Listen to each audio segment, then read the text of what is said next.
Hi, welcome back guys. This is your friend, the fanfic friend with fanfiction. This is what if Deku found a new quirk. Please give this video a like and subscribe to the channel if you want more videos like this. Now let's get into the fanfic. Can someone without a quirk become a hero like you? The teenager had his eyes closed out of nervousness. How could he not? He was in front of the greatest hero in the world asking the most important question of his life. Because I don't have a quirk, well, maybe that's not the only reason. But I've always been picked, oh that's why. Maybe that's why. I think that saving people is just about the coolest thing someone can do. He spoke nervously while playing with his thumbs. Then with passionate eyes, he raised his head with a big grin. A way you save people with a fearless smile. I want to be the strongest hero, just like YWHAAAT. In front of him wasn't the muscular man known as All Might. Instead, there was a scrawny-looking guy. After the great shock of the boy, the man proceeded to confirm that he was indeed the great hero All Might, and then told him about his current situation, about the wound on his left side of his torso, the reason for his smile. Without power, can one become a hero? No, I should think not. All Might said without realizing how much damage he was causing to the kid. The scrawny man stood up and began to walk to the exit. It's not wrong to dream. However, you need to be realistic, kid. Those words felt like a guillotine falling with all its might, cutting him in half. If you excuse me, the adult tapped the pocket on his pants, where a bottle was filled with the sludge villain. I have a villain to deliver to the police. He left the boy on the empty rooftop. The teenager stood there with his open mouth, while his eyes were filled with terror. He was frozen. The pain in his heart and the lump in his throat didn't let him move an inch. He began to shiver as tears started to appear on his eyes. This day was without a doubt the second worst day of his life. The first one was when he received the news from a doctor that he wasn't going to develop a quirk because of his pinky toe, and on that same day when he looked for reassurance on his mother, she said the words he wasn't looking for.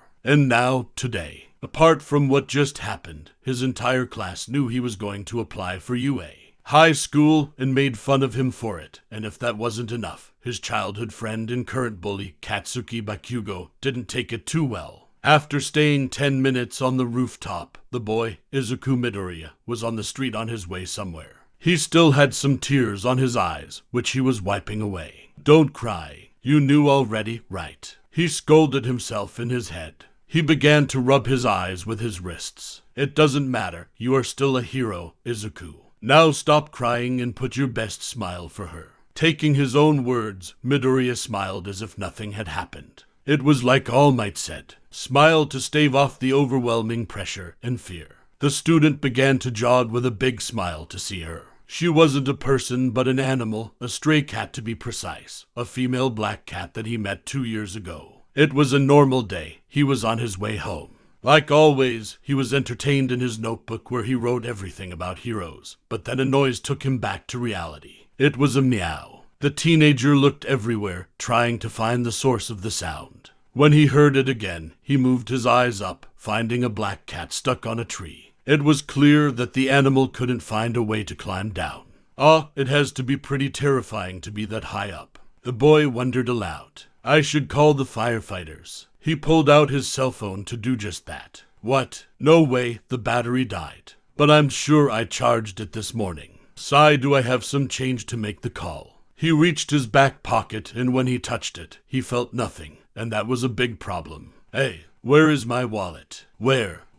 He inspected every pocket and even his school bag, but the wallet was nowhere to be seen. Izuku began to worry more as the time passed until a meow stopped him right away. He looked at the cat again. What am I doing? Someone needs my help. But what can a quirkless like me do? He wasn't confident. How could he? Everyone has been there to stop and shatter his dream. Then a memory came to his mind. The debut of a certain hero. A man was getting out of a big disaster. The strong-looking man had a ton of people on his back, carrying them with a smile. He'd already rescued hundreds of people in 10 minutes. Fear not. Why, you ask? 'Cause I am here. Before Izuku could notice it, he was already a few meters away from the black cat. He didn't know how he had gotten that far, but that didn't matter. He extended his arm towards the cat. Come here, kitty, kitty, kitty. Don't worry, there is nothing to fear.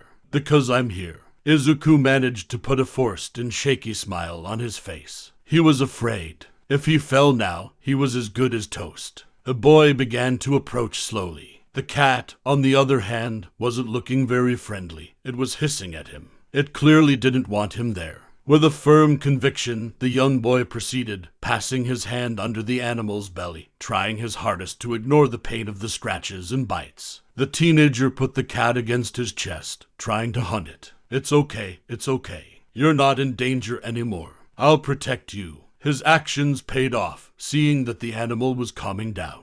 As he got down of the tree, the animal immediately jumped off of him and started running, and finally getting out of sight in a corner of the street. Izuku had the brightest face of his life. Was that how being a hero felt like? The warmth in his heart felt incredibly good. Of course, he knew what he did wasn't anything out of this world, and probably no one was going to be impressed about it. Heck, if he told Kaken, he would probably make fun of him, but Izuku didn't care. This was the right thing to do, and he felt happy about it. He didn't even care for his bleeding hand. Okay, he should probably care about his hand. That wasn't the last time he saw that stray cat. He encountered it again the next day, but at least the animal wasn't in a tree this time.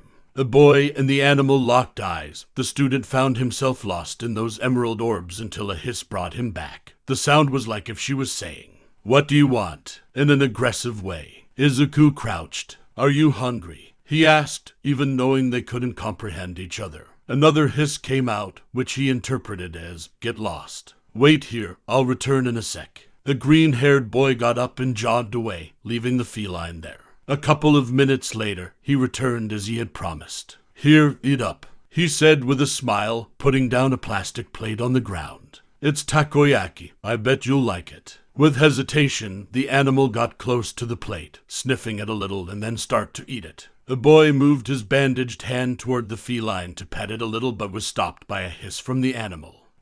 Sorry, I won't bother you anymore." A few minutes passed until the plate was empty, making a big grin to sprout on the boy's face. He had his eyes closed due to his smile, but he opened them when he felt something rough on his injured hand. When his eyes opened, he found the feline licking him, looking at him with apologetic eyes. He smiled again. "Don't worry, it doesn't bother me in the slightest. Besides, it's proof that I was able to rescue you." He petted it. The cat no longer seemed to be against it. "I'll call you Nico." "Why, yeah, not the brightest name, sorry." From that day on, he started meeting with the feline every day after school. It was a nice change of pace. One of those days, he was looking for Nico. He had already bought some takoyaki, her favorite. He found the cat on the other sidewalk of the street when the feline saw him. It began to jog in his direction, meowing happily, unaware of a car that was moving at high speed. But the boy did notice. "Watch out." Without even realizing, he was already in midair over the road. He embraced the cat and rolled away, narrowly dodging the car, which brakes abruptly. From the driver's seat, a man in a black suit came down.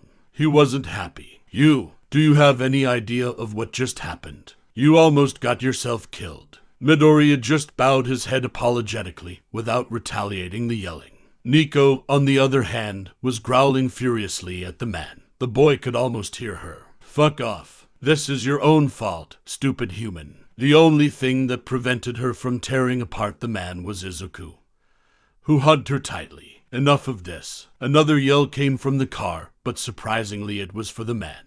"Didn't you see he saved that cat because of your reckless way of driving?" It was a woman, actually a teenager of about his age. She wore a red fancy dress, hinting she was someone important. She also wore red heels and jewelry. She had long black hair that was tied into a spiky ponytail with a single bang hanging on the right side of her face, and onyx eyes that seems to resemble a cat. "Ah, Monsieur Urazu, please forgive me." The man immediately apologized, bowing. Izuku's eyes were glued to the girl who defended him. She was the most beautiful girl he had ever seen. Without him noticed, a blush crept on his cheeks. The girl approached him. "Are you okay? Are you hurt somewhere?" she asked with a worried look. Taking him by surprise, the boy snapped out of his trance. "Hey, yes, I know. I am mean. No, I am not hurt or anything." He stuttered with a flush on his face. He was too nervous because that was his first time talking to a girl, and the prettiest he'd ever seen on top of that. Yeah, there was no way he wouldn't get nervous in front of her. The girl put her right hand on her chest and gave a sigh in relief. I'm glad to hear that. But even after that, she still had a puzzled face. Are you going to press charges? What? No.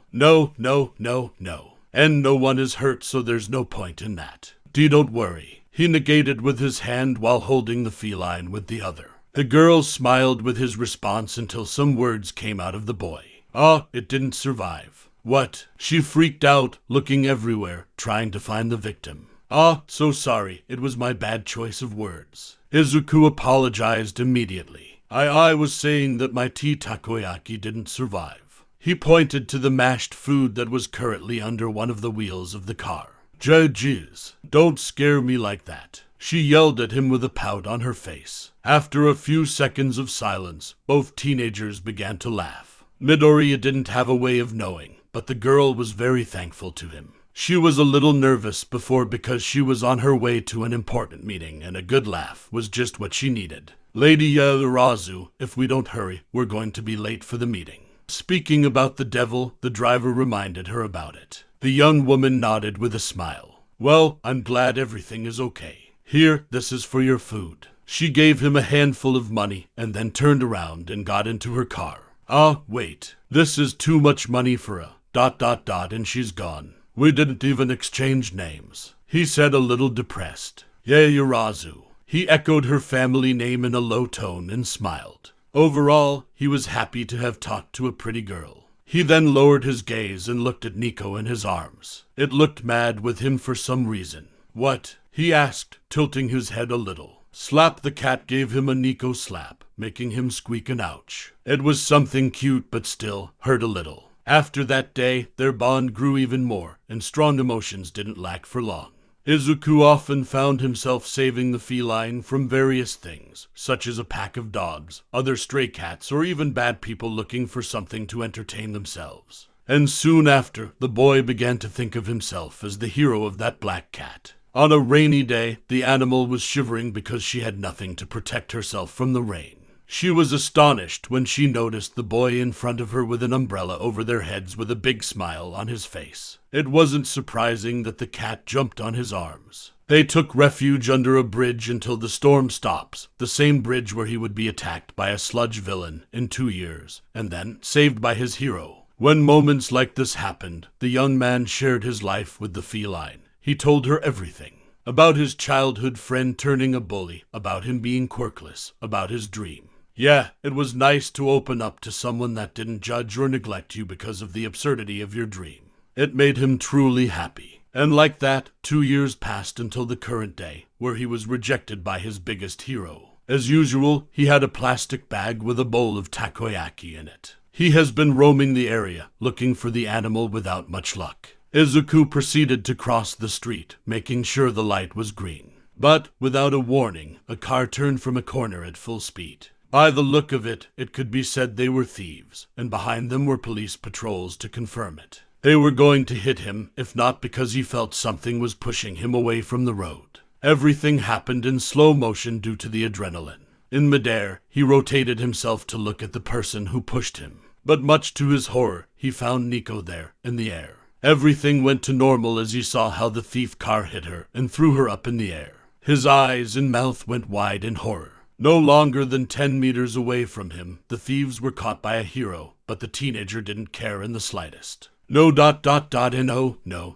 no. With tears in his eyes, the boy began to crawl desperately on the direction of his companion. When he reached her, he took it in his arms. It was still alive, but not for long if all the blood around him was an indicator. No, Nico, no, this is not happening. You're going to be all right, okay. He began to lull her on his arms as uncontrollable tears fell from his eyes. No, this is not happening. This is a dream. Yeah, it has to be. He denied with his head desperately. Someone, please, someone, wake me up. The boy gritted his teeth while squeezing his eyes. Mew. Her voice made him open his eyes, forcing him to accept that this was the cruel reality. He hugged her tight, whimpering and whining over her, feeling that if he stopped hugging her, she would disappear. With her last drops of strength, the feline approached her head to the boy and licked his lips to finally let her head rest to never wake up again. Izuku began to cry loudly towards the sky, like if he was cursing everything. What is this day? Why did this happen? It was like if the world itself was telling him to quit trying being a hero. Why was he alive? What was he born for? What was his purpose? Memories came to his mind. So Deku, the quirkless wonder, thinks he can play hero. The first one was from Kaken when they were kids. I'm afraid there's no hope for him. The second was from the doctor that told him he was quirkless. I'm sorry, Izuku, I'm sorry. The third was from his mother. It's not wrong to dream. However, you need to be realistic, kid. And last, his hero, All Might. This was too cruel. As he cried more of his heart crumbled. Being a hero, what a foolish person he was to have such a dream. He couldn't even protect an animal. How did he expect to save people? He was worthless. He should have followed what Kaken said. He should have jumped from the rooftop, expecting to have a quirk in the next life. Nobody responded to the boy's cries. Everyone was cheering the hero who stopped the thieves. No one had noticed the boy except for said hero. The man ignored the people around him. He had his eyes wide open, looking at the boy meters away from him, crying for a cat. The hero gritted his teeth underneath his helmet and clenched his fists. I wasn't fast enough. The turbo hero Ingenium scolded himself. He couldn't approach the boy either. He had nothing to say that could comfort the teenager. I'm sorry. That was everything he could say in his head. It was frustrating. He fulfilled his duty as a hero, but was he really a hero when he couldn't even comfort a kid? I'm home, Izuku Midoriya announced himself. Welcome home, Izuku. Inko Midoriya responded, approaching the door to see her son. Dinner is going to be ready in. She stopped in mid-sentence when she saw the looks of her son. What happened to you? She asked worriedly. Izuku's uniform was stained with dried blood. His hands were covered in dirt while his nails bled a little. It was like if he had dug something with his bare hands. But what concerned her most were his eyes. They were red, which indicated that he had been crying a lot recently. They were also empty, devoid of light. If it wasn't because she heard his voice before, she would believe he was dead. Sorry, Mom. I'm not. I don't have appetite. I'm going to be in my room. I want to be alone for a while. The boy passed her mother on the way to his room, leaving Inko perplexed. It's not until the door of his room closed that she reacted again. Izuku, tell me what happened. She pleaded on the door of his room, but he didn't answer. She could have entered his room. She knew the door wasn't locked, but decided to follow what her son told her. The green-haired mother sat on the sofa, turning on the TV. Maybe that would help her ease her anxiety. On the news, a reporter was interviewing a hero. Ingenium, what can you tell us about this case? The reporter asked. I'm sorry, there are things I want to think about. There's still a long road ahead to become a better hero. The hero's response impacted every reporter. He sounded depressed. Inside of Izuku's room, the boy was on his bed in a fetal position. Both of his hands were covering his eyes, trying his hardest to stop the tears that were falling from them. The boy was broken in so many ways that he didn't know what he was anymore. The young Izuku opened his eyes. The first thing he saw was blue like the sky. No, as a matter of fact, he was looking at the sky. He sat up and saw that he was on a cloud. Am I dead? The boy wondered out loud. He stood up and looked at his surroundings. Without a doubt, it was the sky. He spotted something far beneath him. It was his city. If you had a quirk, would you protect them? A feminine, almost angelical voice echoed around him. Even if I have to put my life on the line for them, yes. The boy answered calmly without taking his eyes from the city below. The words came out of his mouth naturally. I see. So, do you want power? The feminine voice asked again.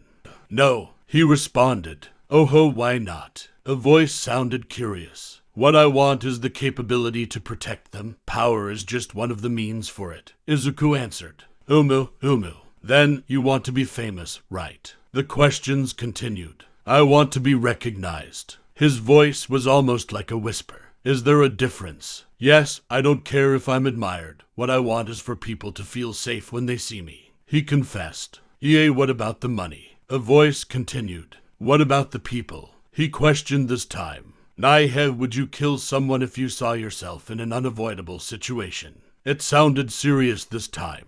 I'd like to save everyone, but even someone like me knows how foolish it would be something like that. I know the moral implications about killing, but like every hero is not entirely good, every villain is not entirely bad, so even killing is not completely bad. In some situations, death can be seen as an act of mercy or a necessary evil. The problem is that it's hard to discern the line. He finished. Wow, deep, but you haven't answered my question. A voice said, I would try to avoid that unavoidable situation, he answered. And if you couldn't, it pressed him even further. I would try to find a way out of it. And if there isn't, I would delay it until someone else helps me, until someone else finds it. I don't have to be alone in this, he concluded. Then if you knew your answer, what was all that stuff you said early for? I wanted to sound cool, I guess. He answered with a little smirk, and he knew the voice was smirking as well. Have you lied to me? I don't think I could lie to you.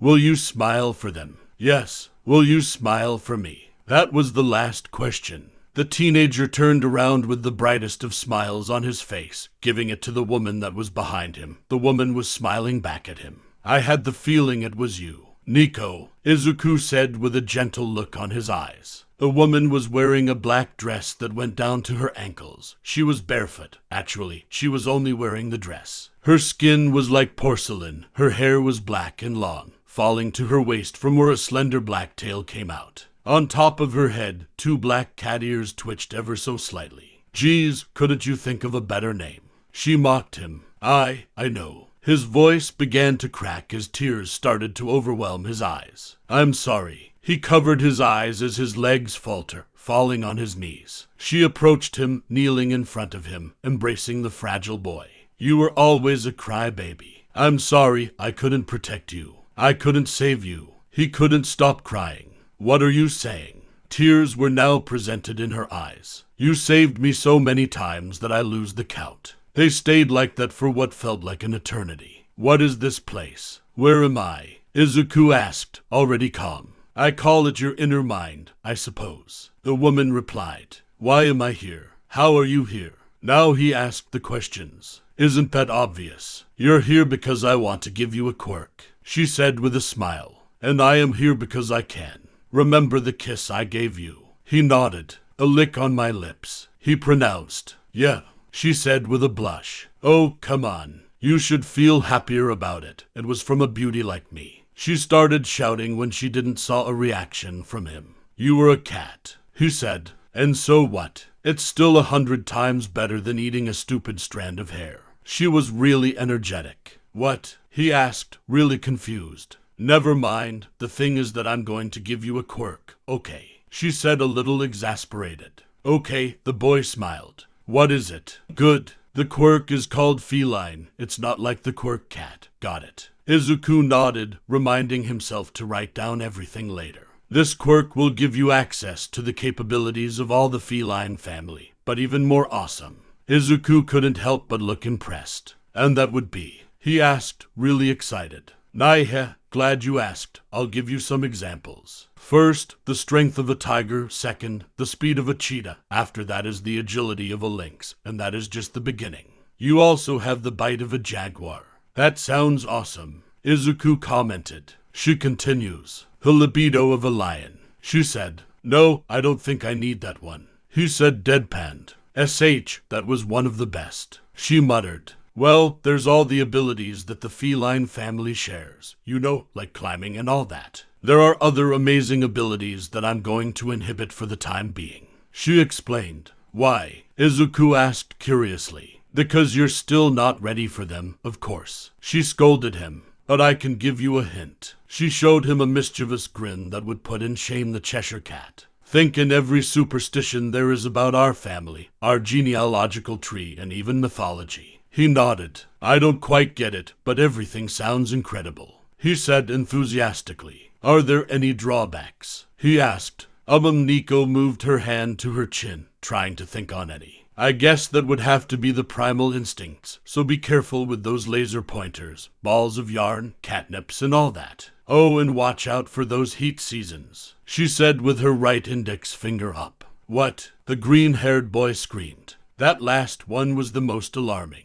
I know you're not a female, but your powers are coming from me, so there's still a possibility. The problem is that I don't know when the first ones will start. It could be this year or in 5. So be careful, because you're going to look more attractive to the opposite gender. She warned him. Izuku was covering his red face with his hands. So basically, he is a walking horny time bomb. Well, don't sweat it, Izuku. She continued. With training, everything is possible, and speaking of training, you will have to do a lot of it. This is not a free boost or anything, so if you really want to achieve the true potential of this quirk, you'll have to train hard. Understood. The boy nodded, showing a serious face. Oh, and by the way, there are some rules I want to state. Izuku gave her all his attention. I want you to grow some backbones, do you hear me? We, the feline family, are proud, and we don't tolerate anyone who thinks less of us. So, show some confidence, okay? It's really painful to watch you, the woman said with an exasperated expression. Ah, but I don't want you to become like that prick of your childhood friend. I encountered him once, and you know what he said to me out of the blue as soon as he saw me. Izuku gave her a worried look. What are you looking at, dog face? He called me dog face. How am I a dog? Og, I want to tear him apart right now. The feline woman was really steamed up about it. Yeep, that's Kaken, the teenager said in his mind. So, any other thing you want to know? The black-haired woman asked now that she had calmed down. I would like to know about you, he said with a fainted smile. I told you everything about myself. Now, I want to know you. She gave him a gentle smile and nodded. She sat down on the soft cloud, making herself more comfortable. Izuku did the same. Well, where do I start? She looked up, contemplating the blue sky. I was born in the Takoba Municipal Beach Park, but all the garbage there made it impossible to live. Her story was long. Izuku didn't know how much time he spent there, but he didn't care. He paid her all his attention. It was an enjoyable time. And now we're here. She smiled at him, finishing her story. Okay, I think that's all the time we have. She got up, noticing the sad expression on the boy's face. I'll see you later, Izuku. She smiled at him. Wait, later. His voice was one of total disbelief. Of course, you dummy. I will be living here from now on. I am your quirk after all. She beamed him a grin. Wait, Izuku exclaimed. Why are you giving me this quirk? He said in a melancholic way. True be told, if he had to choose between a quirk or that she was alive, he'd choose her without a second thought. Naihehe, what stupid questions you ask. A tender smile sprouted on her face. Because you can become a hero, Izuku. Those words immediately put tears in the boy's eyes. He grabbed his heart. I want everyone to see the great hero you are. He fell on his knees again. Those words that he desired so much to hear were finally being pronounced. Because you are my hero. He began to cry like a baby as the wind blew on his face. Everything around him was turning white. When you've done everything, I will be waiting for you here. Now, go save them. Izuku. The boy opened his eyes slowly, calmly. The first thing he saw was the ceiling of his room. He sat up, and the first thing he noticed was the damp on his eyes as some tears fell from them. He moved his right hand to touch his eyes, but when he did, ouch, he whined, feeling that something pricked him. When he saw his hand, he found that his nails were really sharp and pointy. They were more like claws now, exactly like the ones Nico had when he saw her on his dream. Something behind him moved swiftly. When he turned his head, he found a black tail with green highlights, just like his hair. Izuku, what happened? A worried Inko burst in from the door. I heard you scream. She froze in place when she saw her son, or to be honest, his new physical changes. Sharp nails, a wiggling tail, cat ears on his head that moved cutely, 2 marks like tattoos on both cheeks resembling cat whiskers. But overall, his eyes. They looked like 2 big emeralds. His irises were bigger and his pupils were narrow. The look of disbelief wasn't only on Inko's face, but on Izuku's too. The boy looked at his right hand again. It wasn't just a dream, he said on his mind. Then suddenly, his claws extended out of nowhere, making him fell down of his bed with a scream. I can't believe you doubted me for a second. The same feminine voice rang inside his head with indignation. Very well, open wide. Izuku did as the doctor said, showing him the inside of his mouth. Whistle with these babies. You can be considered an apex predator for sure. Tea was a mystery how they fitted in his maw. How do you feel it, Midoriya-kun? Izuku traced his teeth with his tongue. It doesn't hurt or anything. It feels as good as always. The teenager was currently in the hospital with his mother. It has been 3 hours since he woke up with his new appearance. Naturally, the first course of action was to see a medic for a checkup. Okay, extend your right hand, please. The doctor took it and then pressed the tips of his finger one by one, pulling out the boy's claws. Can you control them at will? Not yet. The green-haired boy shook his head. I don't know how they work. I would actually be a concern if you knew how to. This is how everyone feels for the first time when they develop their quirks. Just give it some time. The apparently normal-looking doctor continues with his left hand. I assume is the same with your tail. Like a response, the slender tail show itself, refusing to stay still. And this might be the explanation of why you came barefoot. There was something that neither Izuku nor Inko noticed when he woke up. From his knees downwards, his feet shapeshifted for hind legs of a feline. The fur was the same as his hair, and when he put his shoes on to go to the doctor, claws coming from them ripped the shoes up like hot knives to butter. Why, yes, Izuku replied, scratching the back of his head a little embarrassed. Well, Midoriya-kun, sit here, please. The doctor patted a stretcher while a tentacle came from his back and grabbed a little reflex hammer. Do your legs feel weird by any means? He asked as his tentacle gave him the hammer. No, like my teeth, ears, and tail, they feel as if they've always been there. The boy explained, contemplating his new legs. Okay, the doctor swung the hammer lightly to get a response from his right leg, but didn't expect what happened next. In a matter of an instant, huge claws came from it as the boy kicked. The doctor proved to have great reflexes as he dodged, but his white coat got ripped. I'm so sorry. Are you okay? I didn't mean to. Izuku began to shout worriedly, showing genuine concern for the doctor's well-being, but was interrupted by the hand of the man and a smile on his face. Don't worry, Midoriya-kun. Doctors like me that deal with quirks on a daily basis are used to this kind of situation. It was actually my fault. I should have been more careful about it. The doctor dismissed his worries with a smile. After checking the boy's reflexes, being very careful about it, the doctor went into more complex tests, taking around an hour. Very well, just one more thing. You just stay there, Midoriya-kun. A man stood up and began to close the windows to finally get next to the light switch. Close your eyes. The green-haired boy did as he was told. The doc turned the lights off, leaving the room in darkness. Now open them and look at where my voice is coming. When Izuku opened his eyes, he thought for a moment that the lights were on. Everything was still as clear as the day. Then he looked at the doctor. Wow, that's amazing and scary at the same time.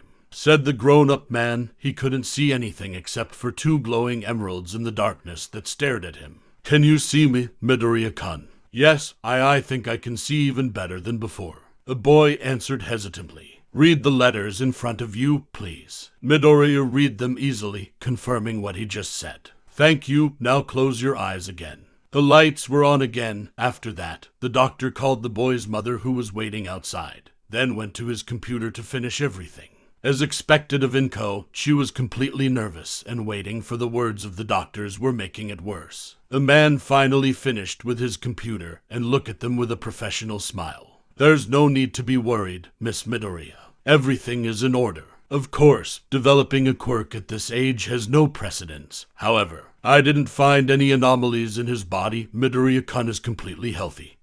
And if I say so myself, he has an amazing quirk. When the doctor finished, Inko already had her hand covering her mouth with tears overwhelming her eyes. Izuku, she hugged her son tightly. I'm so happy. The boy chuckled seeing his mom's reaction. He didn't hug her back. He would never forgive himself if he hurt her just because he couldn't control his body, so he was being extra careful around her and anyone else. The doctor coughed into his hand, gaining both green hair's attention. Even though nothing is wrong, I'll recommend that Midoriya-kun take a few days off of school for him to get acclimatized to his new quirk. What the doctor said made complete sense to them. I already called the school today informing that Izuku wouldn't assist. Inko informed the doctor. Great, now just let me write the excuse. After finishing the sick note, he handed it to the small woman. Oh, and don't cook anything too hot. I didn't check it, but he probably has a literal cat tongue now. The doctor tapped his own tongue to make an emphasis. Both greenheads bowed from the waist and headed home.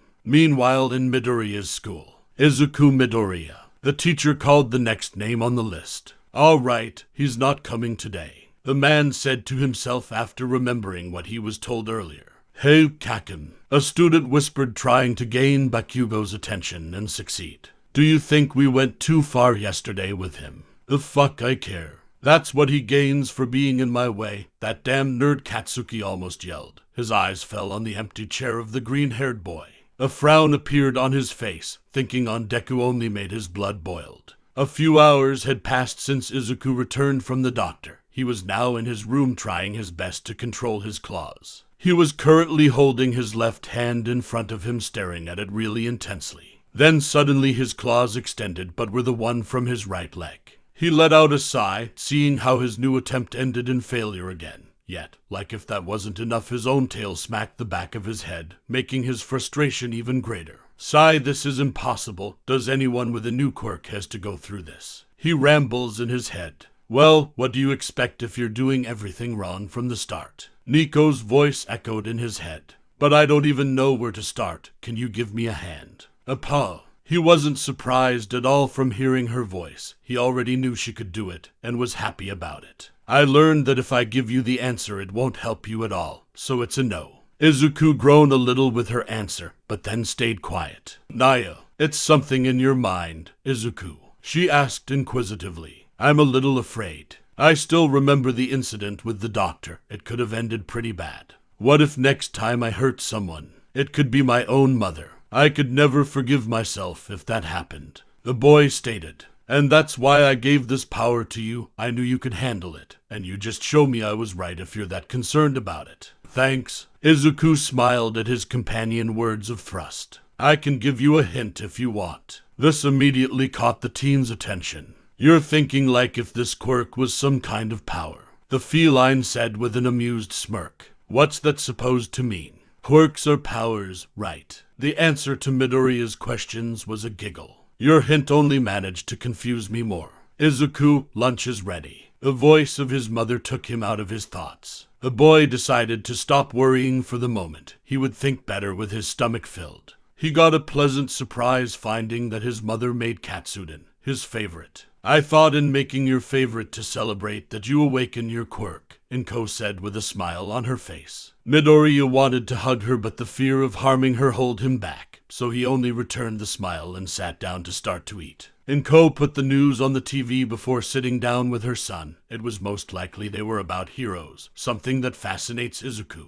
While Izuku was watching the TV, he picked a piece of pork with his chopsticks, but without any warning. The claws from his hand extended, not only causing an injury in his own hand, but he swallowed the piece of pork whole, chocking him. Oh my god, Inko exclaimed, jumping out of her chair, running to the kitchen for a glass of water. She came back seconds later. Drink it. With no delay, the young man drank the water, finally being able to breathe again. Are you okay, Izuku? His mother asked, completely worried. Can't you pant thanks, Mom? He responded while catching his breath. How do you feel? Nico's voice echoed in his head. She was worried too. Good. But that was awful. It's really scary when you can't breathe. Izuku stopped mid-sentence while his eyes opened wide in realization. Mom, I'm going to my room. I want to try something. The greenhead jumped out of his seat. A little woman was searching for the medkit to treat her son when she heard him. Hey, Izuku, but your hand. She tried to rebut, however her son was already in front of the door of his room. Don't worry, it's not that bad, Midoriya said, disappearing behind it. He sat on his bed and crossed his legs, closed his eyes, and began to breathe. Inside of his mind, he was sure he saw Nico grin mischievously. Minutes passed until he finally opened his eyes. The boy moved his right bleeding hand in front of him with a swift sound. His claws expanded just as he intended. They retracted just as easily. His eyes went to his left hand, only to do the same. Izuku got up from his bed and looked at his new feline legs. They both showed those terrifying claws from the morning, only to hide a second after. He went back to his right hand with a smile. This time he only extended the claws on 3 fingers, then on 2 and then on 1. He did the same with his other limbs. After that he just looked over his shoulder, and his tail made a heart shape. His ears moved to pick different sound. Izuku could control his quirk perfectly. Ho ho, how did you make it, Izuku? That was a rhetoric question from his partner. She already knew his answer. You were right, this is not some kind of power. Nevertheless, the boy began with his answer. This is my body now. I was thinking that I should activate it in some way, but there was never something to activate, to begin with. Umu, elaborate for me, please. Nico wanted more. I never think in moving my hands. They just do it. No one is conscious of their legs when they walk. They just move. My new ears, tail, and claws are the same. They're part of my body. Using them should be as easy as... He paused, trying not to chuckle. As what? Using them should be as easy as breathing. He finished with a smile. You should clean your hand to start what comes next. Her voice sounded endearing, proud of him. Yeah.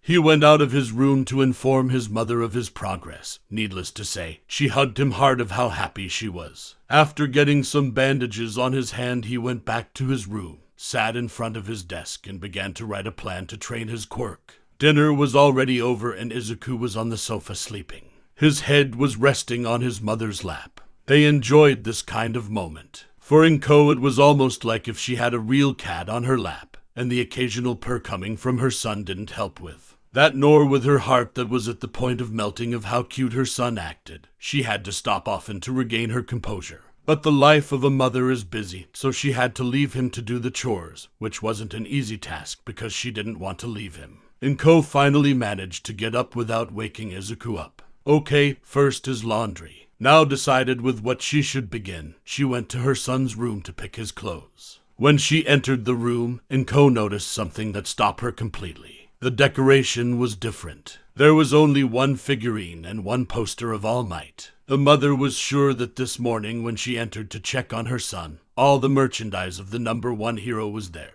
Then what happened? This sudden change was something that came with his quirk, or was something else. Her attention switched to the notebook on the desk. The notebook was open, so she was able to read what was inside. The title read Training Routine to Become a Hero. There wasn't much on it. Apparently it was difficult to come with a good routine for Izuku, yet there was something that caught her attention. When she read it, she smiled, thinking that she at least was going to help her son with that. It was 6 in the morning of the next day, but Izuku Midoriya was already awake, outside of his apartment complex. He was wearing a green tracksuit and green track pants with no shoes. He was barefoot because anything would get in his way. The boy was stretching his limbs, preparing to test his quirk for the first time. Okay, now that that's done, let's start with something simple. To any bystander, they would see a boy talking to himself, but in reality, he was talking to the partner that was linked to him for life. Yeah, I was looking forward to this, she cheerfully exclaimed. How about a jump? The feline suggested. In response, the green hare crouched, taking his position to give the biggest jump until now. Whoa! The boy cried when he realized he was 4 meters in the air. Not expecting that, he lost his balance in midair. He was now falling headfirst, yet when he reached the ground, the first thing that touched it was his legs. His eyes were wide open in astonishment. How did I land it on my legs? It wasn't only that, he didn't feel any pain after falling from such height. Those are your instincts, Izuku, Nico answered with a calm voice. After all, cats always land on their feet. It's called the riding reflex. I won't go into much detail. The only thing you should know is that if you fall from a place really high, there is nothing that will prevent your body from taking damage. The boy nodded. He won't forget the warning. Okay, how about the speed this time? Izuku said to no one in particular. The finish line is 2 kilometers away from here. He adopted his position, ready to run. Nico, on the other hand, was puzzled because she didn't know where the boy was going. It wasn't written on the training routine. 3, 2, 1, go. When he finished the countdown, the greenhead bolted. In just a matter of seconds, he broke his best mark. Midoriya was excited. With such speed, he was going to arrive at his destination in no time. A few inches later, cough, cough, Izuku was covering his mouth with both hands, trying not to throw up. He wasn't even close to the 2 kilometers mark. He just surpassed the 1st kilometer and was about to collapse. His endurance was bad as always, if not worst. Cough, cough, I'm going to die, Midoriya said, lying on the sidewalk trying to catch some air. Inside his head, Nico was on the floor. She too was trying to catch some air, but because she was dying of laughter. Not funny, Izuku said, trying to stop her. What happened? He asked. Izuku. You know I love you, but that was really stupid, ha ha ha. She wasn't going to stop anytime soon. Some minutes passed. "Are you done?" The boy's voice sounded teared of hearing her laughter. "Why a few. Wait, almost there. Whiz Okay, I'm done." She sounded like she finally calmed down.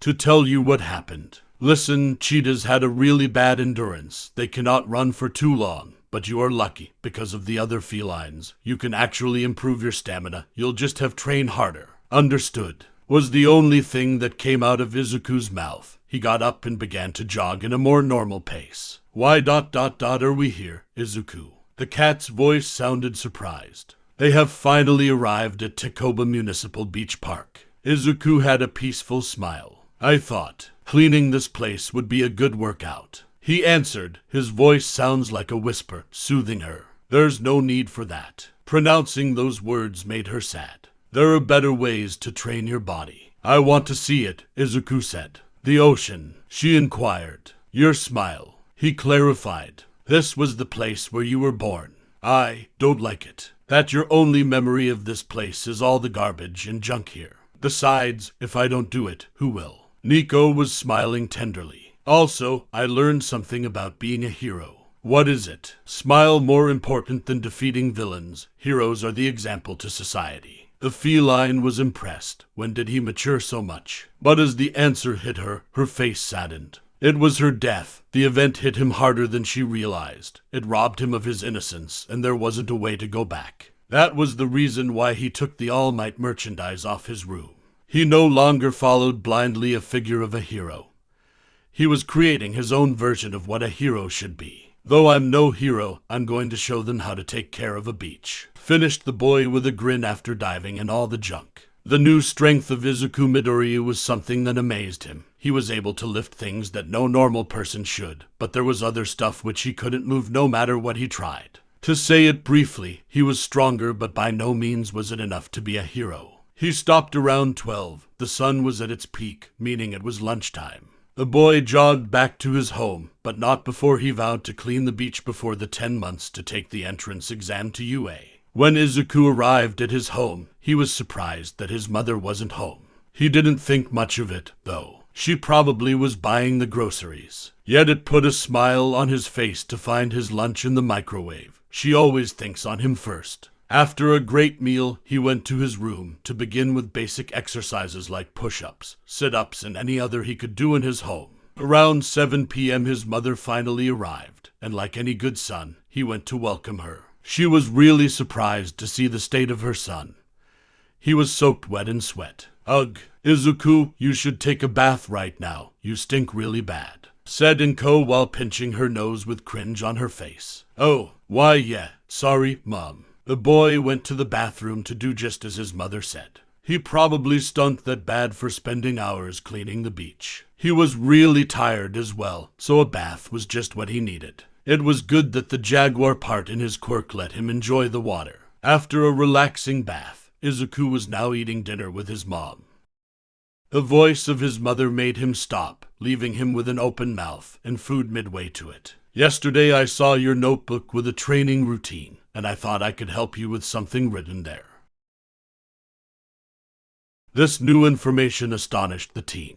"You didn't have to." He stopped, thinking it wouldn't be fair. His mother took her time to help him out with something. The best he could do was accepting it with a smile. "Thanks, Mom. What was it?" "I signed you up at a gym." Izuku was flabbergasted. "You're starting tomorrow," she said with a pleased smile. The boy put his chopsticks down and got up from his seat. "Ah, Izuku." This reaction startled the little woman. He approached her without any words and hugged tightly. "You didn't have to, but thank you so much, Mom." She returned the hug with a bright smile. Inko knew something had happened. Her son wasn't the same anymore. Something had changed her son deep in his core, and that made her sad for some reason. She could only hope that whatever hurt her precious Izuku would heal over time. It was the next day in the morning. A scrawny-looking man with blonde hair was walking in the direction of Takoba Municipal Beach Park. The name of this man was Toshinori Yadi, but he was commonly known as All Might, the #1 hero and the symbol of peace. He was on his way to the beach with the intention to clean it. It would probably take him 3 days to leave it like new. After all, no one has bothered to do it, so he would take the task on his shoulders. However, what he never would have expected was that someone else was already there doing what he intended to. When he arrived, he saw someone climbing the stairs with a really big and heavy refrigerator. And by the looks of it, it was a difficult task for the person in question. Izuku Midoriya finally let the big piece of junk on the floor, releasing a tired sigh. That kid is, Toshinori thought when he saw the green-haired boy. Oh, Izuku raised his head to look at a specific place. Something wrong, Izuku. The voice of his partner echoed in his head. I thought I saw someone standing there. He pointed to the empty sideway. There were only bushes and some trees. After some seconds staring at it, he shrugged off and went back to the beach. Behind the trees was Toshinori sweating like a madman, hoping the kid hasn't seen him. He recognized that kid, even with all those physical changes. After that day, he gave it a thought to what the kid said, and the blonde regretted what his answer was. He could only imagine how much his words hurt the boy. Yagi was also curious about the quirk the boy was showing. He remembered correctly that the boy was quirkless, but he couldn't allow himself to go there and ask him directly. The shame he felt was too great for that. Aha, I guess I do not need it here, the man said to no one awkwardly while rubbing the back of his head. With that said, he walked away with a sad smile on his face. Some minutes passed when Izuku looked back at the sidewalk. The wind was blowing in that direction, moving the leaves of the trees. Words came out of his mouth like whispers to the wind. I don't hate you. He didn't know why he said that or why those specific words came out of him. It was as if he said them hoping that someone who needs them heard them. It was a melancholic feeling floating in the air. Meanwhile, in Izuku's school. Oops, I almost called Midoriya again. The teacher chuckled at his own antics. This was the third day that Midoriya hadn't attended school. Sensei, why hasn't Midoriya come to school lately? A female student asked. It wasn't out of concern. Everyone just wanted to laugh at him more, and making fun of him for aiming at UA. Hi. During the 3 days, Katsuki Bakugo's irritation grew even more and snapped at whoever talked to him. Oh, you guys don't know. The teacher questioned them, leaving his students more curious about it. Should they know about the reason? Well, apparently Midoriya awakened his quirk. So, he took some days off. The entire classroom went silent. No one dared to say a word. Could you repeat that, Sensei? I don't think I heard you correctly. A male student asked nervously. What? That Midoriya awakened his quirk. His mother called the school yesterday to inform us about it, said the man puzzled. The shout of all the students was heard in the whole school. The gossip in the classroom was immediate. What? Midoriya with a quirk. There has to be a mistake. A girl said to her friends while having a smirk on her face. It has to be something really weak, so he didn't notice until now. Ha ha. A boy commented, already making fun of the green head. BOOM. An explosion quieted the room and all the attention went to the ash blonde boy. H. Deku with a quirk. Don't fuck with me. Quirks are supposed to be presented until the age of 4. If Deku has a quirk, he has to be faking it. The loud voice of Bakugo boomed the class. Hey, I don't think you can fake a mutant type, Bakugo-kun, the teacher said lazily while picking his right ear because of all the loud noise. Everything went quiet again. And if the medical exam is accurate, he has a really strong quirk, maybe even stronger than yours, Bakugo. This time the teacher had the biggest smirk of his life in his face. He knew how everyone treated the boy, but he never was able to help him. He also knew how obnoxious Katsuki's ego was, so this was the most pleasant moment in all the year he's been teaching. The astonishment and disbelief on the blonde's face was priceless. Well, regardless of the questions you have about it, you can ask him tomorrow when Midoriya comes back. The teacher finished with an innocent smile. It was 2 p.m. Midoriya was in the city with a worried look, looking at a paper in his hand. He was in front of the gym, her mother singing him up. The building was in an alley where not even a single person dared to walk. The structure of the gym looked like if it could collapse at any moment. Oh, this place looks nice. Your mom did a good discovery. The cat's voice inside his head sounded excited. If she said that, then it meant one thing. She saw something he didn't. Well, he couldn't stay outside more time, so he decided to walk in. Hello. Midoriya greeted nervously, but no one answered. He continued walking, inspecting every machine on his way to the changing room. There were some machines he didn't even know. Overall, everything inside looked better than any other gym he has seen. All was in perfect conditions. The place was empty so he could use whatever he wanted. He now knew what Nico meant early. After changing into more comfortable clothes, he went to a machine that caught his attention early. He spent some time inspecting it to figure out how to use it. I don't recommend that one for a beginner, kid. Te wide it.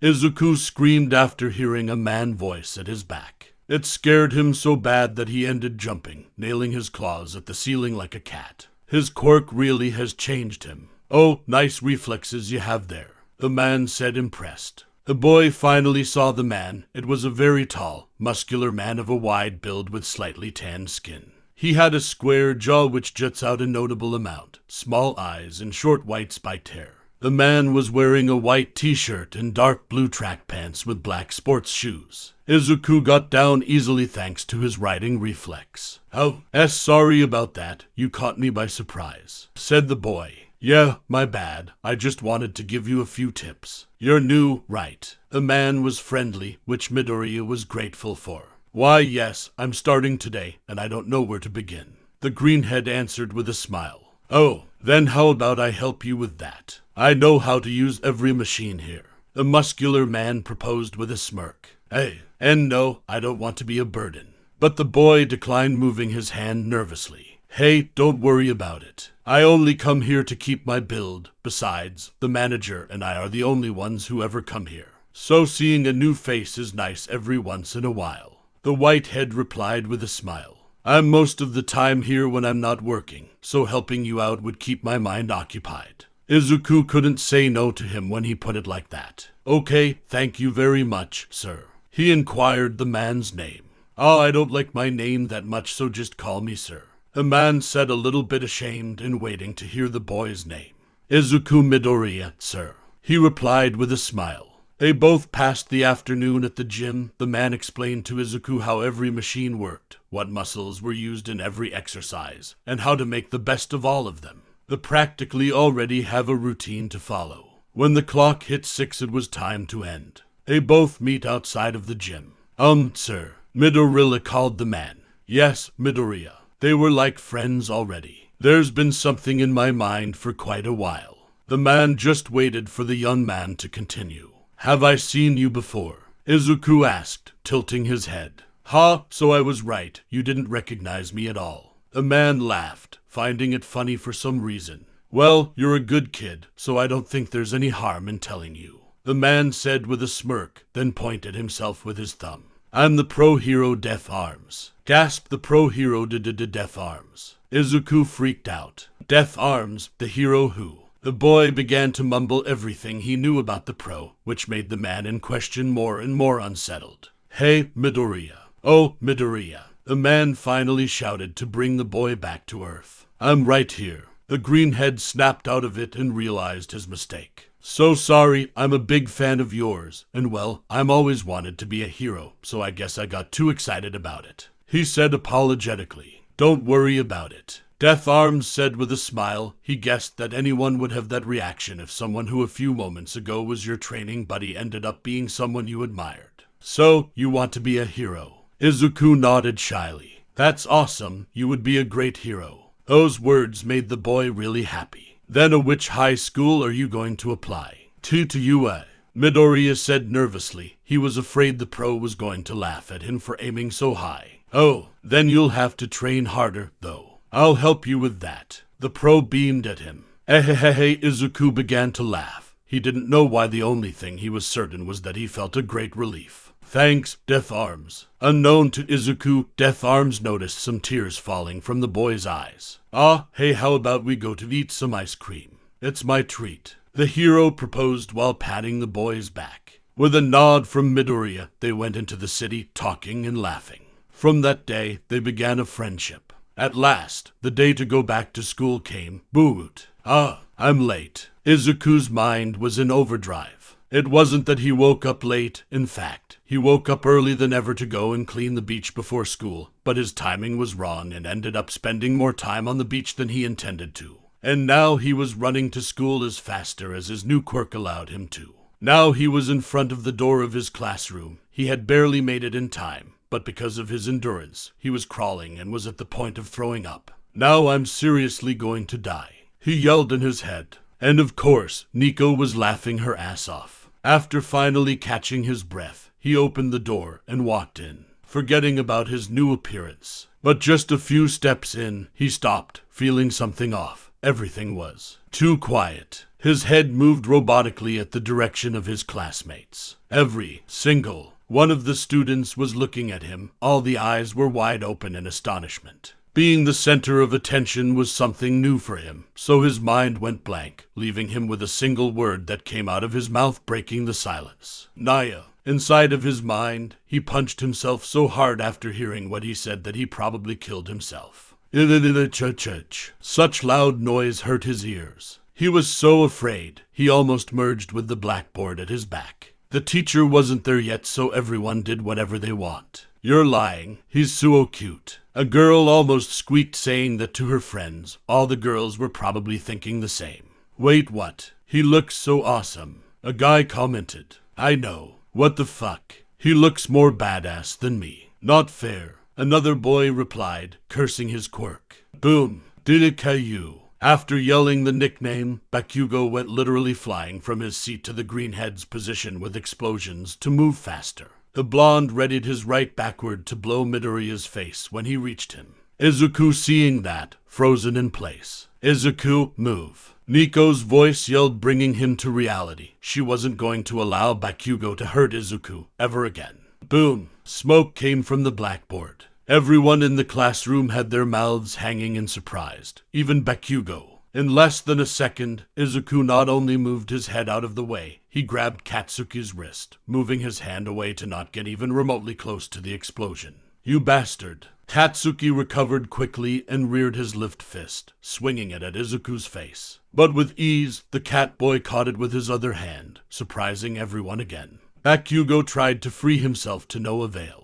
The grip on his hands was adamant. With rage boiling in his system, Katsuki looked at Izuku with murderous intent. Midoriya's face was calm and passive. Yet his eyes, those emerald orbs, denoted disappointment. Who do you think you are, you little fuck? The blonde yelled in his head. You think because you have a quirk now that you're better than me. He began to try to free himself more desperately. Izuku moved his childhood friend's arms as if they weren't putting any resistance, lowering them. Bakugo had enough. He was about to blow up the entire classroom if necessary. Taken. Izuku's voice stopped him. It sounded calm, being loud enough for the whole classroom to hear it. We're not allowed to use our quirks at school. Who cares? The explosive boy shouted. It's clearly that you don't, even though you're the one who should be more careful than anyone else. His words confused everyone in the class. Kurogane-kun. A boy in the middle of the room flinched at the mention of his family name. Now all the attention was on him, an extra. I'll accompany you to the infirmary. The boy's eyes widened in astonishment. Thanks, Midoriya. The boy stood up from his seat. That was when all the other students saw a nasty burn on his left forearm. The sleeve of his uniform had been long gone.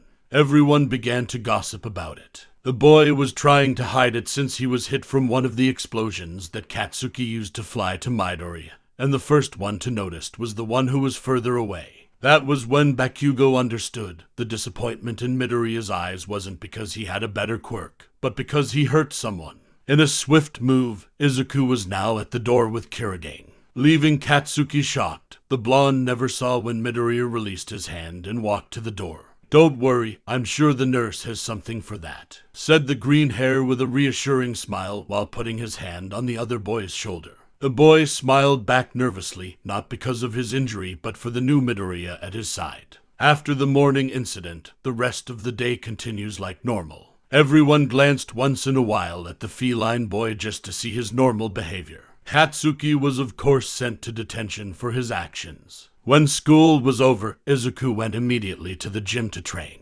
And during the night he went again to Takoba Beach to compensate for the time in school. That became his new routine. Bakugo surprisingly never picked up Izuku again, leaving him alone. A month had passed since Izuku got his new quirk. He was currently at the gym, training some more. Say, Midoriya. Death Arms called to a boy who just finished with a machine. Some days the pro hero wasn't in the gym to help him, but it was understandable due to his job. Today was a lucky day where the big man was there to help him train.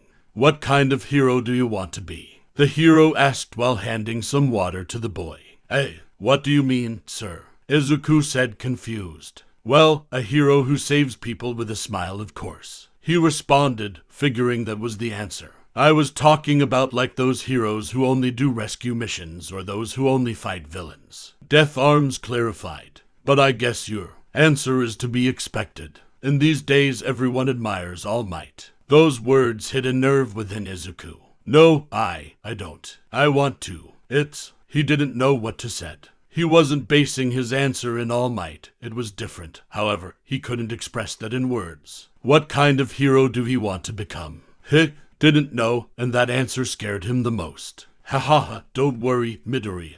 There's nothing to be embarrassed about liking the number one hero. Death Arm mistook his stuttering with embarrassment. It was evening and Midoriya was on the sofa of his home. He took a rest from cleaning the beach today. He didn't have the mind for it anyways. The question Death Arms asked him early was still in his mind. What kind of hero do he want to be? Why he couldn't come with a better answer than the one he gave to the pro hero. The boy decided to clear his mind, and what was better than watching a show about heroes on the TV? The show was about a certain hero who never appeared on social media. Hero name, Eraserhead. They talked about his feats as a hero, about his quirk and his abilities. That was when Izuku's eyes grew wide in realization. The boy went to his memory to remember everything he knew about one person, Tatsuki Bakugo. After he remembered what he wanted, he reached for his phone. Midoriya began to text Death Arms. They exchanged numbers some time ago, so he was able to ask whatever doubt he had about his training.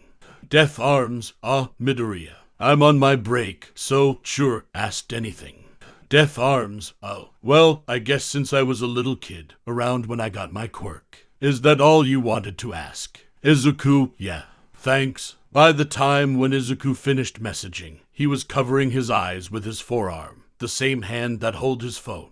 He was gritting his teeth. His other hand was clenched into a fist out of frustration. That night, Midoriya went back into his inner mind. It wasn't his second time. He came here often to pass some time with Nico. Today, though, he was sitting in one of the clouds, looking at the city below. Is there something wrong, Izuku? Nico asked, worried. She didn't know what was happening with the boy. I think I don't deserve this quirk. Her eyes grew in horror. No, that came out wrong. I think I don't deserve any quirk. Every alarm in the feline's mind went off. What the fuck happened to him to say that? The sun rises from the horizon and its light began to touch a certain cat boy's face. His eyes opened slowly. His look was calm, peaceful. Today was sorry, so he didn't have school today. Thanks, Nico, for hearing me out, Izuku said in his mind. Yeah, well, you scared the shit out of me with what you said.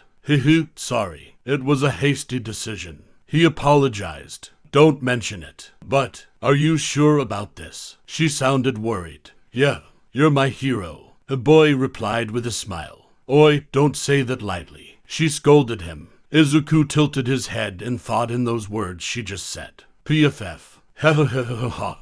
He began to laugh out loud like a madman, which startled the cat inside of him. Wow, what's so funny? She asked, nervous. You really are my hero. He didn't say that just for the sake of saying it. He was relieved because she just gave him the answer to Death Arm's question. It was already afternoon and Izuku was at the gym as always, but something was different. Hey, Midoriya, you can stop now. Say the pro hero worried for the kid in front of him. It was just the first machine, but the kid had surpassed his own limit long ago. Now, his form was atrocious, and his arms trembled uncontrollably. It wasn't until he no longer could do the exercise by any means that the kid stopped. He got up and went for the next. It was like seeing a zombie. Death Arms didn't know what had happened. Midoriya had never pushed himself so much since he met him a month ago. It hurt the man a little seeing the boy pushing himself until the very limit, until the point of breaking.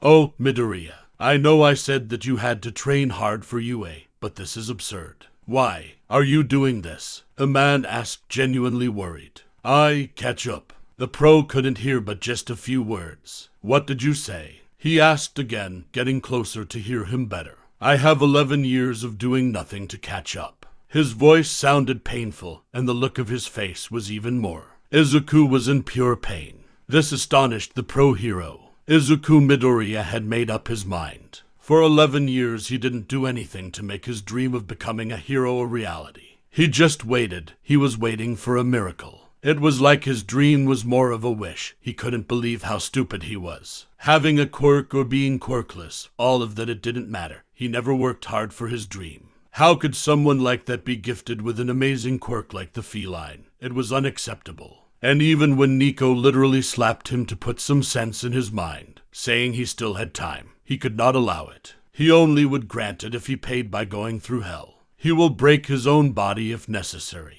That evening when he arrived home, his entire body was trembling in pain.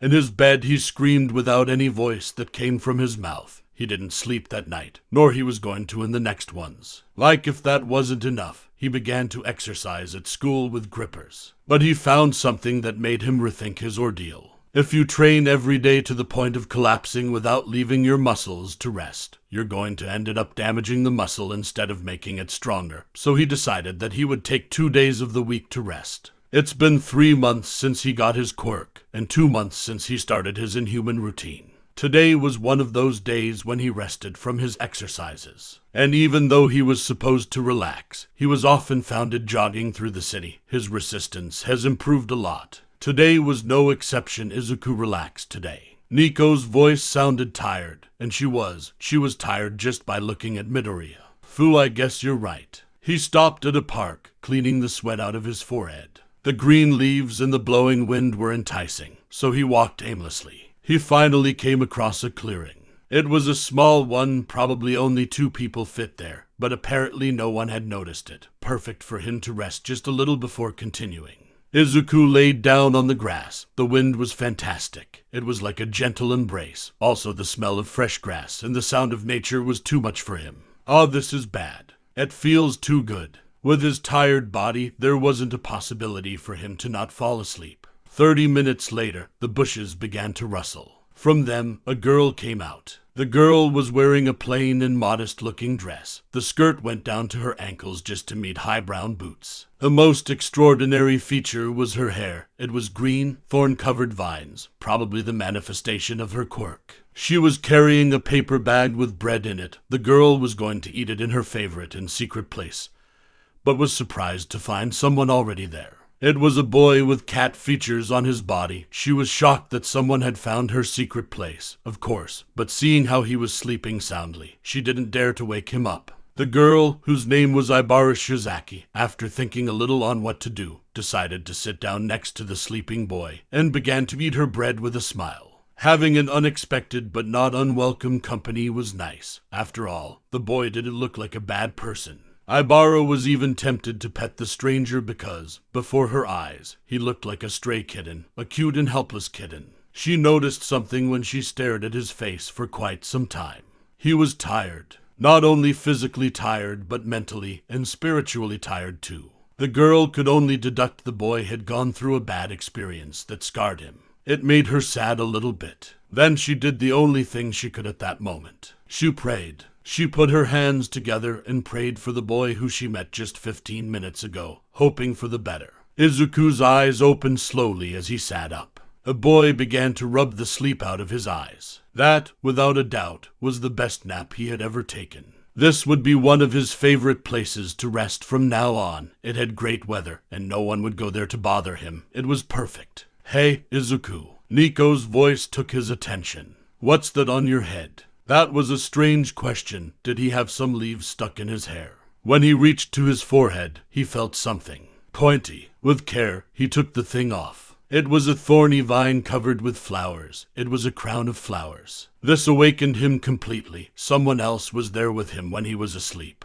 His head moved in all directions trying to spot said person to no avail. Whoever this person was, they'd been long gone. His eyes fell upon the crown once more. He was sure the person who made it didn't have bad intentions, making a smile to sprout on his face. Izuku sniffed the crown a little. It smells really good. More than the fragrance of the flowers, it was the scent of the vine that smelled nicer than anything else. Just a few shots and the aroma relaxed the boy immensely. Midoriya continues with his jog. He kept the crown, which hung in his belt. Now it has become his lucky charm. The flowers were going to probably fade. The thorny vine, however, looked like it was going to last longer. At the end of his jog, Izuku arrived at his destination, Musutafu's library. The teen came here often whenever he had time. Most of the time he was found reading books about psychology or philosophy. He started reading this kind of books since he got his answer to Death Arm's question. Now inside the library, Izuku was contemplating the shelves about these topics. What should I read today? He wondered out loud in a quiet tone. After all, it was the basic rule in a library. It wasn't until something or someone hit his back and heard multiple books fell on the floor that he was brought back to reality. When he looked behind, he found a girl on the floor surrounded by a ton of books. "Oh, are you okay?" Midoriya asked worriedly as he stretched his hand out to help her,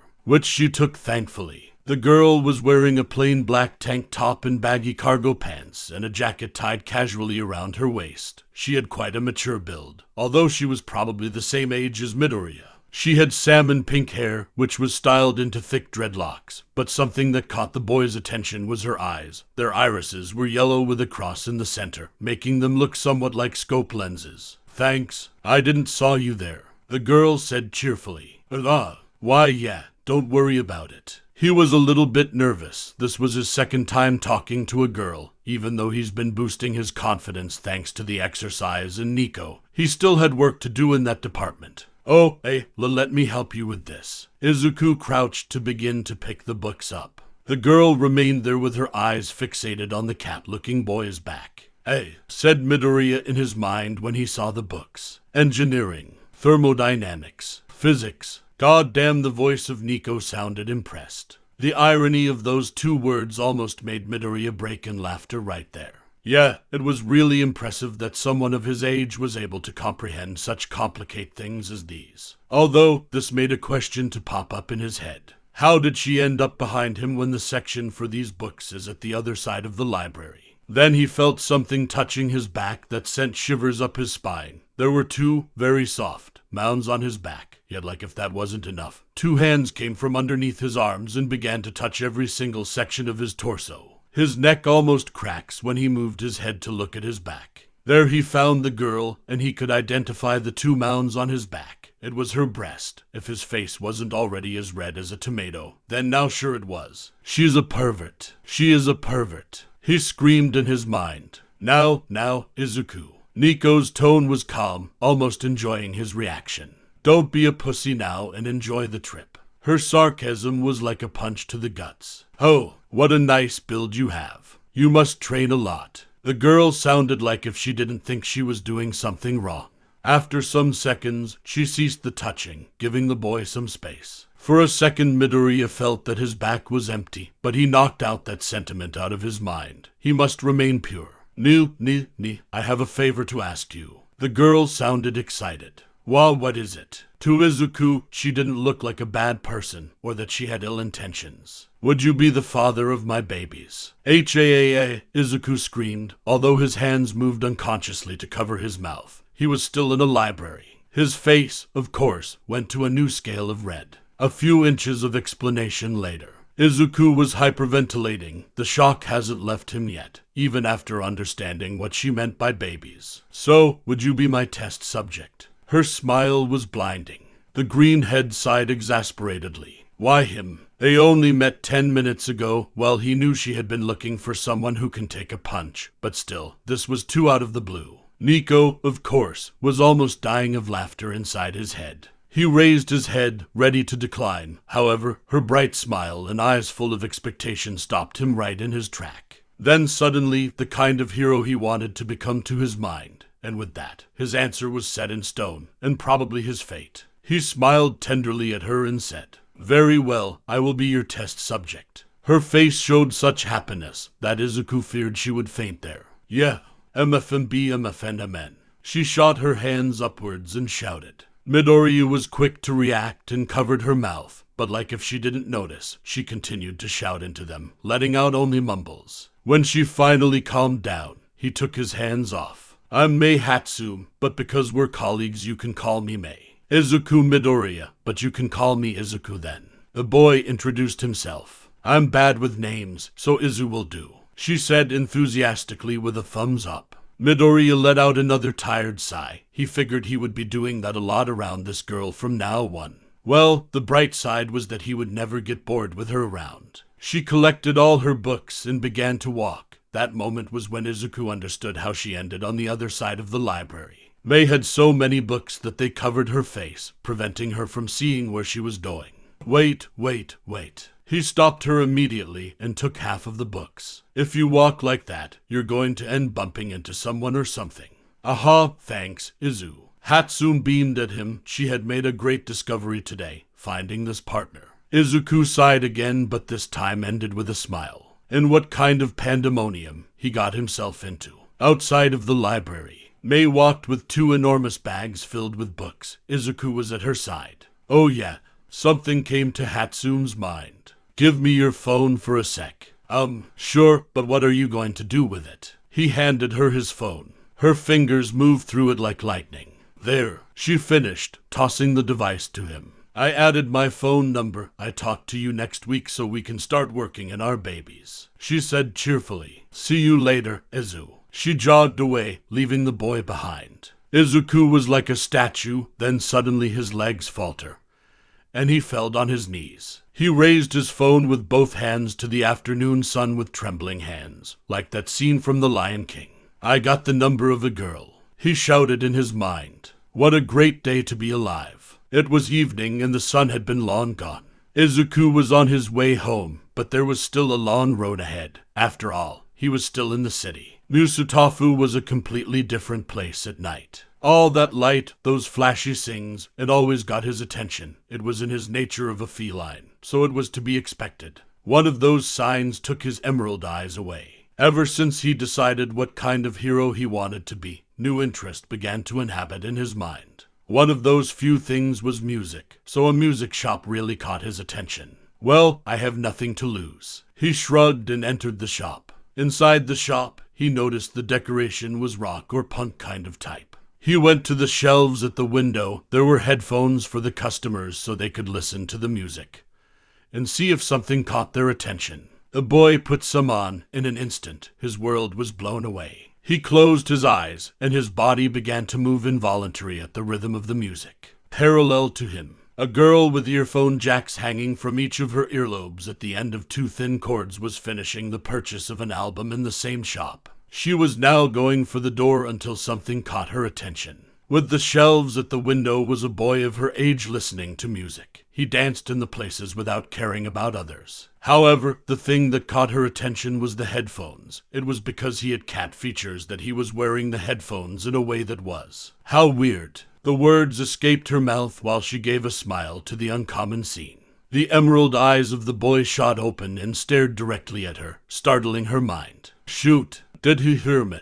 The girl named Kyoka Gyro cursed in her mind. She practically ran out of the shop with her face like a tomato. Midoriya saw the girl leave in a hurry, leaving him with one thought. Strange girl. Izuku left the shop with an album in his hands. It was good music. He headed home with a smile. Today was an eventful day. 4 months had passed since Izuku got the feline quirk. He and Mei now had an interesting relationship. They became good friends, of course, yet the young boy feels he's more like a protective brother when it comes to some of her antics. She had put him through hell with the testing of her gadgets. Hatsune always put everything of herself in there. Babies. Izuku began to admire these aspects of her as he spent more and more time with the cyberpunk girl. The dedication and effort she put into her babies, her mentality of not even questioning herself about if she can or can't do it and just do it. The happiness she showed whenever she succeeded in one of her experiments just to immediately continue with the next. Or her determination, working on a failure until it becomes the opposite. Yeah,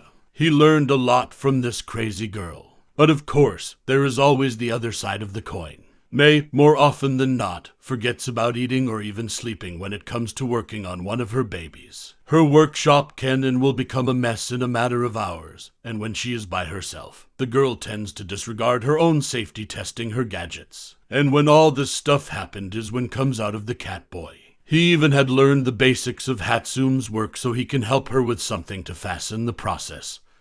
to give her more time. Alternatively, his training from hell continue as always due to him making it harder every time. Now he used bracelets with weight on his wrists and ankles to do vary of his daily activities, and whenever he gets used to them, he adds even more weight. These bracelets are one of the babies of him and May. Just with a switch, they can be weightless. At this moment, Midoriya is at the gym, almost done with his exercises. His ears moved in the direction of a phone ringing. The one who picked it up was Death Arms.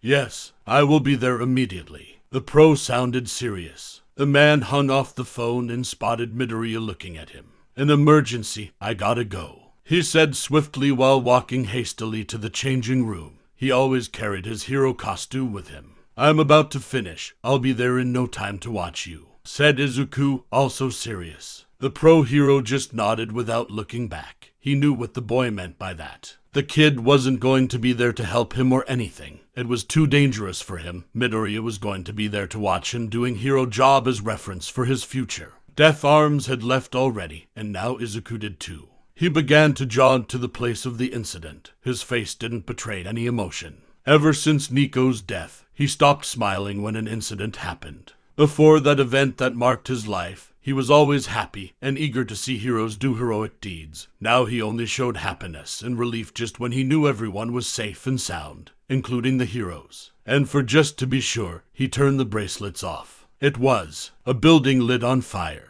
It was a 5 stories tall building, and the area around it was cordoned off, with a multitude around it. One of the advantages of his quirk allowed him to move through narrow places with ease, so getting to the front of the multitude was no issue. When he got there, he put his backpack on the floor and took out his notebook and a pencil, ready to write down everything about the hero's work. There were 4 pro heroes on the case. One of them was, of course, Death Arms, who was holding a part of the flaming place, preventing the structure of the building to collapse. In the center of the scandal was the pro hero, Backdraft, doing his best to extinguish the fire. At his back was the snake hero, Uwabami. She was coordinating Backdraft, and the other hero to rescue the people who were still inside that inferno. The last pro hero was Kamui Woods. He was using his quirk to rescue the victims who couldn't evacuate, thanks to Uwabami detecting where exactly the victims were. Backdraft extinguished a little of the fire there, clearing the path for Kamui Woods while Death Arms buy them more time. It was a truly heroic harmony. As Kamui Woods rescue another person, the voices of the snake hero came out. That's the last of them, giving green light to Backdraft to use all of his capabilities to finish the job. It was a huge success, or so that was what everyone thought. Part of the building exploded, propelling huge debris of concrete to fell over the unfortunate person on its way. That person was Uwabami. Damn it! The other 3 heroes yelled, having their hand completely full. They couldn't respond to the accident. Everyone in the multitude gasped in horror, everyone except for a green cat boy, whose feet claws extended in less than a second, ripping his shoes and socks apart as he let his notebook fall. Uwabami knew she wouldn't be fast enough to get out of the way, so she stood there frozen, looking how her death came near. However, at the corner of her eyes she saw a green blur only so that a second later her world turned into blurry too. She closed her eyes, not knowing what happened. The debris met the ground, creating a huge thunderous sound, lifting an enormous cloud of dirt and smoke. When all that chaos ceased, Uwabami, who still had her eyes shut, heard a whine coming next to her left ear. "Ugh, are you okay, Uwabami-san?" The voice of a boy made her eyes go wide open. She found herself resting over a cat-looking boy's torso. The teen in question had a smile on his face, a very painful and forced smile. Midoriya had moved so fast that when he tackled the hero and fell on the ground, he skidded quite a distance, making a really nasty bruise on his right shoulder and half of his back. It hurt like hell, but he endured it. A hero must always stay calm so as not to alarm the people who are saving. "Hey!" Uwabami stood up quickly with a worried tone. "Where does this kid come from? And how did he get there?" were 2 dominant questions in her head. "Uwabami, please answered. Are you okay?" A voice of Kamui Woods rumbled through the dust, taking her out of her thoughts. Yeah, I'm completely fine," she answered immediately, looking at the direction of her fellow hero. "Oh, thank God. Don't move. We're on our way." This time was the voice of Death Arms. She smiled at them for being so worried about her safety until she remembered the boy. With a quick turn of her body, she came to see that the feline teen was gone, leaving her disoriented. Meanwhile, on top of a building in front of the incident was a man crouched with a smirk. He had light brown skin and a somewhat muscular physique. He had teal hair tied into a ponytail and an elongated face. He wore a black sleeveless unitard with a purple belt. He had a small desk fan attached to the back and teal sneakers with similar fans attached to them. But the most prominent features were his big hands and orange fingers. Heh. Heroes are so retarded. The man spoke with mockery. This was too fucking easy. Too bad that bitch didn't die. A very feminine and seductive voice came from behind the man. From the shadows appeared a tall woman with a very voluptuous figure. She had long, wavy, white hair, which was mostly tied into a ponytail, leaving 2 locks on the sides of her face, and side bangs that covered her right eye. She wore light purple panties, a black low-cut sports bra, along with arm pads, a thin face mask, a large metal respirator, black ankle boots, and a utility belt with garters. She also wore purple gloves that were exposed at the back of her hand. The woman had a very seductive and derogatory smirk on her face, and all because of that cat boy. She said as she moved her left hand under her chest, accentuating them even more, while raised her other hand to her lips to begin tapping them. When she remembered that boy, her lips curved upwards into a sadistic smile. I could have fun with that kid and try to corrupt him. She licked her fingers. The thoughts she was having were alluring. Hey, forget about a brat. Why don't you try corrupting me? Said the man next to her with a perverted smile. Ugh, the girl exclaimed with disgust on her face. Because of the difference between you and that kid or any other man is that you're ugly as fuck. Now, continue blowing wind, boy, because that's all the blow you're ever gonna get. She let out all of that with a straight face while playing with her bangs. The comment of her partner was such a turnoff. The man gritted his teeth in anger. You bitch, you'll see when, he began to mutter but was interrupted. Hey, quit fantasizing or being creepy, you two. Ash, boy, we gotta go. A man behind them said. We have so much money to spend. The only thing that could be distinguished was the silhouette of a tall man with a muscular build. His right hand was 2 times bigger than his left. He was carrying multiple bags of money. Yeah. The other man referred to his boy said while picking up more bags of money. Whatever you say, boss. The girl known as Ash responded as she lifted even more money. The 3 individuals got lost in the night. Izuku was in a back alley, trying to regain his breath. He ran from the incident as soon as Uwabami took her eyes from him. After all, he didn't want to be caught in the middle of that. Now, what am I going to do with this bruise? It still hurt like hell, and there was no way he would arrive home like that. What was all of that? A voice almost made the boy jump in place. He turned his head to the person who talked. Uwabami, he exclaimed in disbelief. How did she find him? You seriously can't think you can escape these beauties? She responded like knowing what he was thinking, pointing at her snakes. He slammed his head at the wall. Of course, how could he forget her quirk? Now, care to explain why you jumped into such a danger? She didn't look pleased either. Well, he has nowhere to run, might as well be honest. By the time I was conscious, I was already tackling you. Uwabami said he didn't stutter any more thanks to his time with May. But why? That wasn't the answer she was looking for. Do I need a reason to save someone in danger? Midoriya was calm. He didn't have anything to fear because what he did was the right thing. The snake hero was taken aback by that answer for a second. But it was dangerous. You could have died. She was a little angry about his disregard of his own safety. The words of All Might came to his mind. I want to be a hero, and I already know that heroes had to put their lives on the line in order to do their job. But you're still no hero. The life that should have been in danger was mine. I was the hero there. It was becoming harder and harder for her to keep her cool with this kid. If the new sad tone of the boy stopped her hot-blooded emotions. The heroes risked their lives for the others, who is the one who would keep heroes safe. Her eyes became wide in astonishment and fear.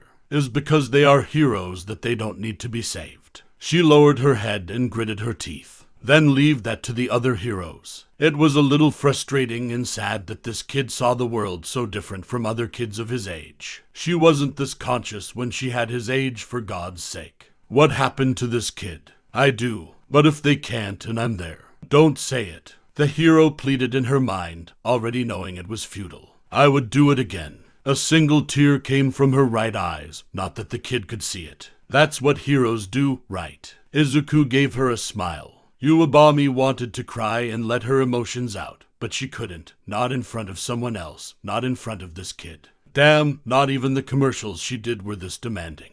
Why did she feel like this? Was it because she had chosen to be more of a celebrity than a hero? So, what were you doing there, Iwabami-san? I thought you. Izuku tried to change the subject. He knew the atmosphere was heavy, but this was hard. What should he say? The pro-hero cleaned her eyes and raised her head. Huh, what do you mean? Or rather, why do you care? Izuku panicked. She was being too aggressive. Sorry I wasn't trying T2. He started his stuttering. Maybe he needed more practice with women. Hump, I came here to roll a commercial. Got a problem with that. She crossed her arms and gave him a pout. What am I doing? Why am I lashing out at him? He didn't do anything wrong. What is wrong with me? However, inside of her was pure chaos. What? It's not too heroic for someone like you. She continued. Please, stop. Not at all, Izuku said with a tender smile. Hey, that caught her off guard, making her blush a little. By being a celebrity, you're actually inspiring people to do different things, maybe even cheering somebody's day up. It's really heroic if you ask me. Her blush began to increase. She didn't see it like that at all. Just because you're not out there fighting villains or saving people doesn't mean it's not heroic, right? He tilted his head cutely with an even cuter smile. Everything related to being a hero was Izuku's favorite things, so he spoke without shame, without measuring what he says. If Yubawami wasn't completely sure that it was physically impossible for her to eject steam from her ears, she would be doing that right now. Even her snakes were blushing. And the worst part was that she didn't know why. She was internally screaming out of happiness and anger at the same time. This damn kid did something in her that she didn't know what it was. Before she could say or do something embarrassing, her phone rang, snapping her out of her stupor.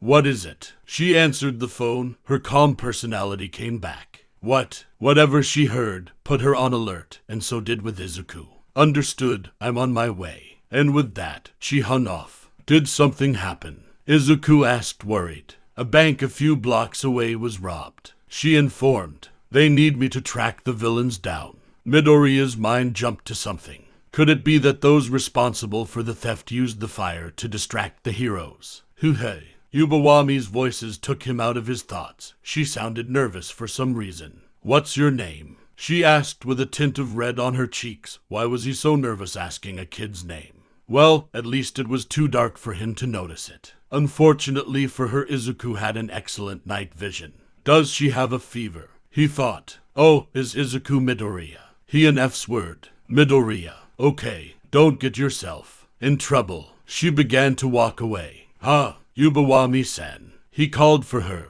Could you please not tell anything about what I did to Deaf Arms? If he finds out that I put myself in danger, he'll punish me severely. The boy had dread in his eyes. They know each other. She asked, surprised in her mind. This made a smirk to appear on her face. She would have fun teasing Izuku as payback for all he made her felt. Who knows? You were a bad kid today, Midoriya. Maybe I should tell him right away. The flinch of terror in the boy's body was priceless. She wanted to tease him more. Unfortunately, she didn't have the time, so she just walked off, leaving the poor creature shivering there. See you around, Izuku Midoriya. She said goodbye in her head while she had a big smirk. When Izuku lost sight of Yubawami, he fell on his knees. Whoa, women are scary, he thought. After some minutes, Midoriya calmed down and stood up, and with tender eyes, he looked at his hands and smiled. It wasn't for nothing, he said in his mind as he clenched his hands into fists. The training is paying off. I saved someone today. He began to laugh. All this hell and sacrifice wasn't for naught. He really could become a hero. He began to walk to his home, happier than ever. This was a great day. What are you going to do with the bruise in your back? Nico's comment destroyed everything in an instant.